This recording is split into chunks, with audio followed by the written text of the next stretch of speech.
Избивали перед автобусом, в автобусе, а затем в РОВД. Так, вчера закончилась прогулка для стачкомовцев Беларусь-Калия. Всего было задержано 7 человек, 3 парня и 4 девушки, 3 из которых вскоре выпустили. А вот остальным повезло меньше, и они до сих пор находятся в заточении. По словам освобожденных, били их с особой жестокостью, в том числе и по голове. Кроме того, после задержания в автобус распылили перцовый газ.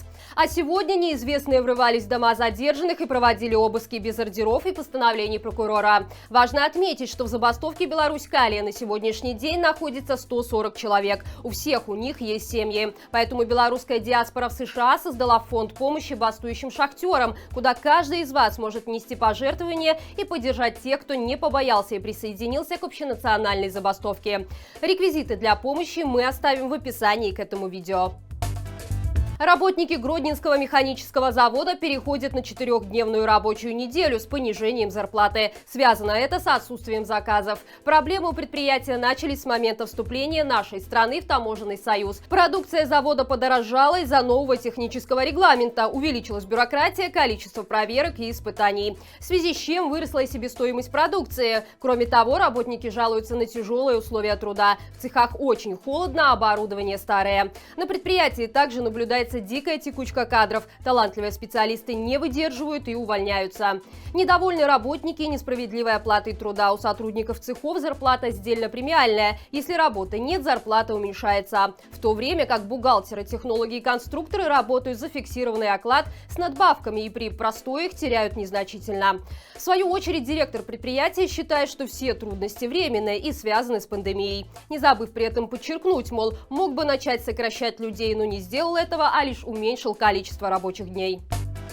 Еще больше штрафов и суток. Так нелегитимный режим начал подготовку к противостоянию народному протесту этой весной. Речь идет об ужесточении Кодекса об административных правонарушениях.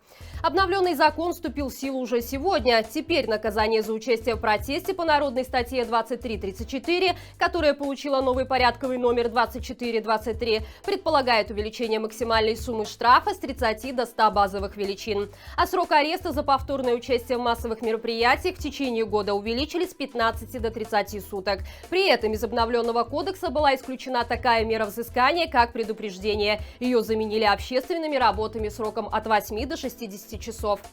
Затронули ужесточение и другую народную статью о неповиновении сотруднику милиции. Штраф по ней был также увеличен до 100 базовых величин, что составляет более $1000. Изменения по сугубо политическим статьям коснулись и ответственности за подачу звукового сигнала водителями в городе. Теперь автомобилисты, которые решат поддержать протестующих гудком, могут лишиться прав на год или получить штраф более $100. Помимо этого, изменился далеко не в лучшую сторону и процессуально-исполнительный кодекс. Основные нововведения в нем касаются политических процессов. Так, теперь суды по административным делам смогут проходить в закрытом режиме, если свидетели заявят, что существует угроза их безопасности. Помимо этого, для граждан, в отношении которых ведется административный процесс, может быть введена мера пресечения в виде запрета на выезд за границу, либо управление транспортным средством. Но все же, несмотря на непрекращающиеся попытки незаконной власти закрутить административные гайки и запугать свободных людей, белорусы продолжают выходить на улицы своих городов, показывая серьезность своих намерений. 2 года домашней химии получила жительница Березы за то, что назвала силовика скользким типом. По материалам следствия, такое страшное оскорбление 45-летняя женщина разместила в местном телеграм-чате в ноябре прошлого года. Адресовалось оно участковому инспектору по делам несовершеннолетних Дмитрию Лешко. О своем знакомстве с ним обвиненная Елена Медведь рассказала на суде, отметив, что осенью Лешко снимал ее на камеру, когда она разговаривала с подругой возле магазина. Буквально на следующий день после этого на нее составили протокол за участие в незаконном массовом мероприятии. А затем еще и штрафовали на крупную сумму. После случившегося участковый наткнулся в телеграме на комментарии Елены, который оскорбил его настолько, что помимо лишения женщины свободы, он также потребовал возмещения морального вреда, который он оценил в 2000 рублей. Суд, как водится, пошел на поводу у сотрудника милиции, лишь немного снизив сумму компенсации. Теперь о милиции можно говорить либо хорошо, либо никак. Футбольные фанаты Беларуси объявили бойкот в связи с политической ситуацией в стране. А это значит, что в новом сезоне футбольные команды останутся без фанатской поддержки на трибунах.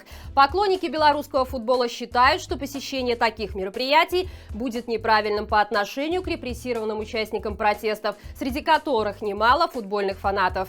Нельзя оставить без внимания и смерть Никиты Кривцова, который поддерживал клуб «Молодечно». О своем решении не появляться на трибунах до полной победы народа над режимом объявили фанаты по меньшей мере 8 клубов, среди которых Батэ, Динамо, Шахтер и даже Неман, главный тренер которого является ярым сторонником Лукашенко.